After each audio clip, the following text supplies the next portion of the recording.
ଏହି ଭିଡ଼ିଓରେ ଆମେ ଜାଣିବା 21 ସେପ୍ଟେମ୍ବରକୁ ପଡ଼ିବାକୁ ଥିବା ସୂର୍ଯ୍ୟପରାଗ କେତେବେଳେ ଆରମ୍ଭ ହେବ ଏବଂ କେତେବେଳେ ଶେଷ ହେବ ଏବଂ ସୂର୍ଯ୍ୟପରାଗ ଦିନ ଏମିତି କେଉଁ ଉପାୟ ଅଛି ଯାହାକୁ କରିବା ଦ୍ୱାରା ଯାହାକୁ ସମସ୍ତ ରାଶିର ବ୍ୟକ୍ତିବିଶେଷମାନେ ପ୍ରୟୋଗ କଲେ ଆପଣମାନଙ୍କର ଜୀବନର ସମସ୍ତ କଷ୍ଟ ସମସ୍ୟା ଦୂର ହୋଇଯିବ। ଆପଣମାନଙ୍କୁ ସମସ୍ତ ପ୍ରକାରର ଦୁଃଖ ଏବଂ କଷ୍ଟରୁ ମୁକ୍ତି ମିଳିଯିବ ଏବଂ ଆପଣଙ୍କୁ ଧନ ସୁଖ ସମୃଦ୍ଧି ଏବଂ ମାନ ସମ୍ମାନ ପ୍ରାପ୍ତି ହେବ। ଏବଂ ଜାଣିବା ସୂର୍ଯ୍ୟପରାଗ ଦିନ ଏମିତି କେଉଁ ଭୁଲ ନ କରିବା ଉଚିତ ଯାହାଦ୍ୱାରା ଆପଣଙ୍କୁ ବହୁତ ସମସ୍ୟାର ସାମ୍ନା କରିବାକୁ ପଡ଼ିଥାଏ। କାହିଁକିନା ଜଣା ଅଜଣତାରେ ଯଦି ଆପଣ ଏହି ସୂର୍ଯ୍ୟପରାଗ ଦିନ ଏହିସବୁ ଭୁଲ କରିଦିଅନ୍ତି ତ ଆପଣଙ୍କୁ ଦୁଃଖ ସମସ୍ୟାର ସାମ୍ନା କରିବାକୁ ପଡ଼ିଥାଏ। ଆଗାମୀ ଜୀବନରେ ଆପଣଙ୍କୁ ଦରିଦ୍ରତାର ସାମ୍ନା କରିବାକୁ ପଡ଼ିପାରେ। ବନ୍ଧୁଗଣ ମାନି ନିଅନ୍ତୁ ଆପଣଙ୍କର ଜୀବନରେ ଧନ ଆସିବା ବନ୍ଦ ହୋଇଯାଇଛି। ଆପଣଙ୍କର ବ୍ୟାପାରରେ କ୍ଷତି ହେଉଛି। ଆପଣଙ୍କର ଭାଗ୍ୟ ଆପଣଙ୍କର ସାଥ ଦେଉନାହିଁ। ଆପଣ ସର୍ବଦା ବିମାରୀରେ ପଡ଼ି ରହୁଛନ୍ତି। ଆପଣଙ୍କ ଉପରେ କୌଣସି ବ୍ୟକ୍ତି କଳା ଯାଦୁ କରିଅଛି କିମ୍ବା ଗୁଣିଗାରେଡ଼ି କରିଅଛି କିମ୍ବା ଆପଣଙ୍କର କୌଣସି ବି ସମସ୍ୟା ଥାଉ। ଯଦି ଆପଣ ଜ୍ୟୋତିଷ ଅନୁସାରେ ସୂର୍ଯ୍ୟପରାଗ ଦିନ ଆପଣ ଯଦି କୌଣସି ଉପାୟ କରିବେ ସେହି ଉପାୟର ଲାଭ ଆପଣଙ୍କୁ ତୁରନ୍ତ ହିଁ ପ୍ରାପ୍ତି ହୋଇଥାଏ ଏବଂ ଆପଣଙ୍କୁ ଆପଣଙ୍କର ଜୀବନର ସମସ୍ତ ପ୍ରକାର କଷ୍ଟ ସମସ୍ୟାରୁ ମୁକ୍ତି ମିଳିଯାଇଥାଏ। ଏହି ସମସ୍ତ ବିଷୟରେ ଆଜି ଆମେ ଏହି ଭିଡ଼ିଓ ମାଧ୍ୟମରେ ଜାଣିବା ଏବଂ ତାପରେ ଆମେ ଜାଣିବା ଏମିତି କେଉଁ 6 ଗୋଟି ରାଶି ଅଛନ୍ତି ଯେଉଁମାନଙ୍କର ଭାଗ୍ୟ ଏହି ସୂର୍ଯ୍ୟପରାଗ ପରଠାରୁ ବଦଳିବାକୁ ଯାଉଅଛି ଏବଂ ଭଗବାନ ଶନିଦେବ ଏବଂ ସୂର୍ଯ୍ୟଦେବଙ୍କର ଆଶୀର୍ବାଦ ଆପଣଙ୍କୁ ପ୍ରାପ୍ତି ହେବ। ଏଥିପାଇଁ ଯଦି ଆପଣ ଚାହୁଁଛନ୍ତି କି ପ୍ରଭୁ ସୂର୍ଯ୍ୟଦେବ ଏବଂ ଶନିଦେବ ଏବଂ ମା ଦୁର୍ଗାଙ୍କର ଆଶୀର୍ବାଦ ଆପଣଙ୍କୁ ପ୍ରାପ୍ତି ହେଉ ବୋଲି ପ୍ରଭୁ ଶନିଦେବ ଏବଂ ସୂର୍ଯ୍ୟଦେବଙ୍କର ଆଶୀର୍ବାଦରୁ ଆପଣ ଆପଣଙ୍କର ଜୀବନରେ ଅନେକ ଉନ୍ନତି କରନ୍ତୁ, ପ୍ରଗତି କରନ୍ତୁ ଏବଂ ଆପଣଙ୍କୁ ସମାଜରେ ମାନ ସମ୍ମାନ ପ୍ରାପ୍ତି ହେଉ। ତ ବନ୍ଧୁଗଣ ପୁରା ସଚ୍ଚା ହୃଦୟରେ ସଚ୍ଚା ଭକ୍ତିରେ ଭିଡ଼ିଓଟିକୁ ଲାଇକ୍ କରି କମେଣ୍ଟ ବକ୍ସରେ ଜୟ ଶନିଦେବ ଜୟ ମା ଦୁର୍ଗା ଅବଶ୍ୟ ଲେଖିଦିଅନ୍ତୁ ଏବଂ ଭିଡ଼ିଓର କମେଣ୍ଟ ବକ୍ସରେ ଆପଣଙ୍କର ରାଶି ଲେଖିବାକୁ ଜମା ବି ଭୁଲନ୍ତୁ ନାହିଁ। ବନ୍ଧୁଗଣ ବର୍ଷର ଶେଷ ସୂର୍ଯ୍ୟପରାଗ କୌଣସି ବି ମାମୁଲି ସୂର୍ଯ୍ୟପରାଗ ହେବ ନାହିଁ, ବରଂ ଏହା ଏକ ମହା ସୂର୍ଯ୍ୟପରାଗ ହେବା ପାଇଁ ଯାଉଅଛି ଯାହାକି 21 ସେପ୍ଟେମ୍ବର 2025 ରବିବାର ଦିନ ପଡ଼ିବାକୁ ଯାଉଅଛି ଏବଂ ଏହି ଦିନ ଆଶ୍ୱିନ ଅମାବାସ୍ୟା ମାନେ ମହାଳୟା ଅମାବାସ୍ୟା ପଡ଼ୁଅଛି।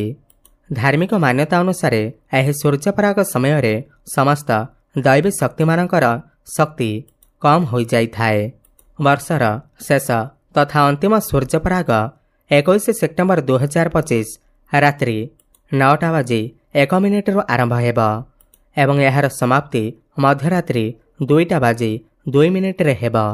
ଯେହେତୁ ଏହି ସୂର୍ଯ୍ୟପରାଗ ରାତ୍ରିରେ ଲାଗିବାକୁ ଯାଉଥିବାରୁ ରାତ୍ରି ସମୟରେ ଲାଗୁଥିବାରୁ ଏହାର ହାଣ୍ଡି ଛାଡ଼ କିମ୍ବା ପାକତ୍ୟାଗ କରାଯିବ ନାହିଁ। ତେଣୁକରି ଏହି ସୂର୍ଯ୍ୟପରାଗ ଭାରତରେ କିମ୍ବା ଓଡ଼ିଶାରେ ଦୃଶ୍ୟମାନ ହେବ ନାହିଁ। ଏହି ସୂର୍ଯ୍ୟପରାଗ ଭାରତରେ ଦୃଶ୍ୟମାନ ନ ହେଲେ ମଧ୍ୟ ଏହାର ପ୍ରଭାବ ସମସ୍ତ ବିଶ୍ୱ ଉପରେ ପଡ଼ିଥାଏ। ଏହାର ପ୍ରଭାବ ସମସ୍ତ ରାଶିମାନଙ୍କ ଉପରେ ପଡ଼ିଥାଏ ଏବଂ ଏହି ଦିନ ଯଦି କୌଣସି ଉପାୟ କରାଯାଏ ତ ସେହି ଉପାୟର ପ୍ରଭାବ ଆପଣଙ୍କୁ ତୁରନ୍ତ ହିଁ ପ୍ରାପ୍ତି ହୋଇଥାଏ। ଏବଂ ବନ୍ଧୁଗଣ ଯେତେବେଳେ ସୂର୍ଯ୍ୟପରାଗ ହୋଇଥାଏ ସେତେବେଳେ ସୂର୍ଯ୍ୟଦେବ ନିଜର ରାଶି ପରିବର୍ତ୍ତନ କରିଥାନ୍ତି। ଏହାର ପୂରାପୂରି ପ୍ରଭାବ 12 ଗୋଟି ରାଶି ଉପରେ ପଡ଼ିଥାଏ। ବନ୍ଧୁଗଣ ଯେଉଁ ବ୍ୟକ୍ତିର କୁଣ୍ଡଳୀରେ ସୂର୍ଯ୍ୟ ଭଲ ସ୍ଥିତିରେ ଥାନ୍ତି, ବଳବାନ ଅବସ୍ଥାରେ ଥାନ୍ତି, ସେହି ବ୍ୟକ୍ତି ଜୀବନରେ ବହୁତ ଉନ୍ନତି କରିଥାଏ। ଭାଗ୍ୟ ସବୁବେଳେ ତାଙ୍କର ସାଥ ଦେଇଥାଏ ଏବଂ ସେମାନଙ୍କୁ ସମାଜରେ ମାନ ସମ୍ମାନ ପ୍ରାପ୍ତି ହୋଇଥାଏ ଏବଂ ଏହିଥର ଯେମିତି ହିଁ ସୂର୍ଯ୍ୟପରାଗ ଲାଗିବ ତୁରନ୍ତ ହିଁ ଏହି 6 ଗୋଟି ରାଶିର ଭାଗ୍ୟ ସମ୍ପୂର୍ଣ୍ଣ ଭାବରେ ବଦଳିଯିବ। ଏବେ ଜାଣିବା ସୂର୍ଯ୍ୟପରାଗ ଦିନ କେଉଁ ଉପାୟ କରିବା ଦ୍ୱାରା ଆପଣଙ୍କର ଭାଗ୍ୟ ଚମକି ଯାଇଥାଏ, ଆପଣ ଜୀବନରେ ବହୁତ ଉନ୍ନତି କରିଥାନ୍ତି ଏବଂ ଏହାପରେ ଜାଣିବା କେଉଁ 6 ଗୋଟି ରାଶି ଏମିତି ଅଛନ୍ତି ଯେଉଁମାନଙ୍କର ଭାଗ୍ୟ ଏହି ସୂର୍ଯ୍ୟପରାଗଠାରୁ ବଦଳିବାକୁ ଯାଉଅଛି। ସେଥିପାଇଁ ଭିଡ଼ିଓଟିକୁ ଶେଷ ପର୍ଯ୍ୟନ୍ତ ନିଶ୍ଚୟ ଦେଖୁଥାନ୍ତୁ।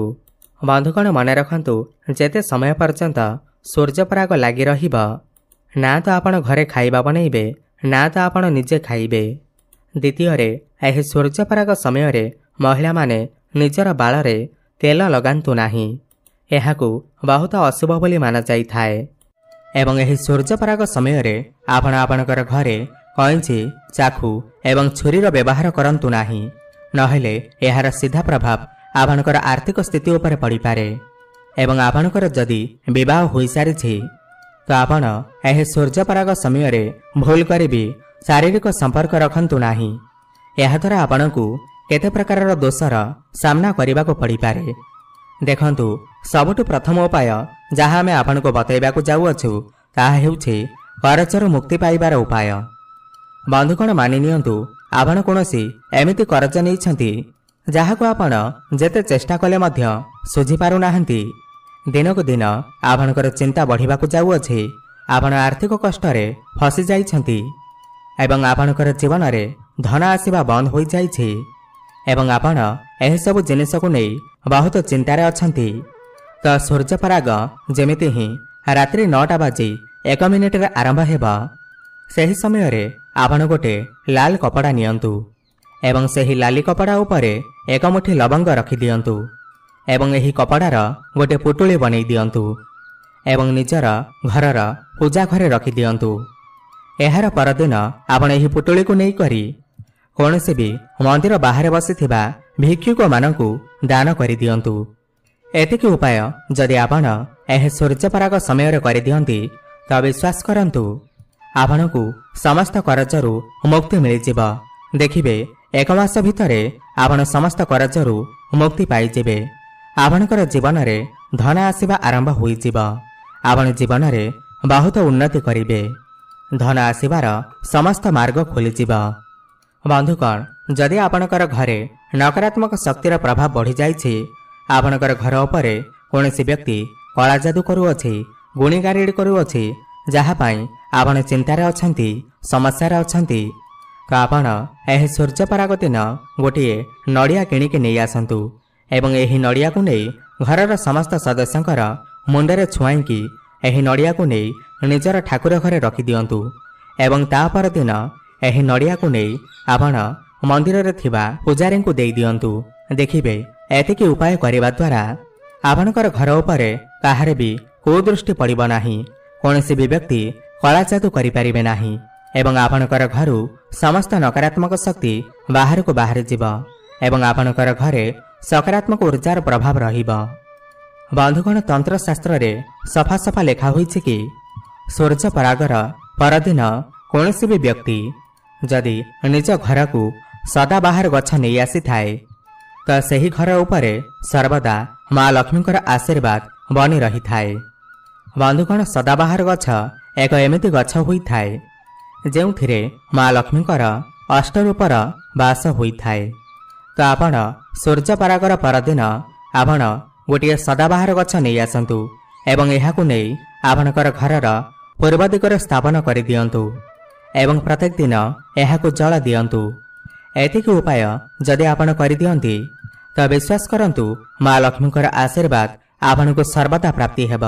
आपण जीवन रे बहुत उन्नति करिवे, धन आसीबा आरंभ होइजिब आपणकर जीवन रे एवं आपणकर घरे केबे भी धनर कमी हेब नाही।